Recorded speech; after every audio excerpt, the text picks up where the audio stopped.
চলেন আজকে বানিয়ে নেওয়া যাক তালের ভাজা পিঠে। তো ভাজা পিঠে বানানোর জন্য প্রথমে আমরা নারকেলটাকে কুড়ে একটা কড়াইয়ে দিয়ে দেবো। তারপর লবণ, টেস্ট অনুসারে চিনি দিয়ে ওটাকে ভালো করে নেড়ে চেড়ে কালার চেঞ্জ হওয়া পর্যন্ত অপেক্ষা করব। যেই দেখবেন কালারটা চেঞ্জ হয়ে আসছে তখন ওটাকে নামিয়ে রেস্টে রাখবো। তারপর একটা বাটিতে 1 বাটি আটা, 1 বাটি ময়দা আর 2 চামচ চালের গুঁড়ো দিয়ে দেবো। তারপর সামান্য পরিমাণ লবণ দিয়ে ওটাকে মিক্স করে নেব। মিক্স করার পর ওটা তালের মাওয়াটা দিয়ে ভালো করে মিক্স করে নেব।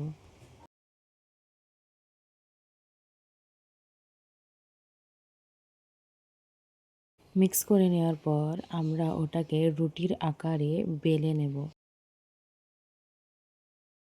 রুটির আকারে বেলে নেওয়ার পর আমরা একটা গ্লাসের সাহায্যে ওটাকে ছোট্ট ছোট্ট গোল গোল করে কেটে নেব।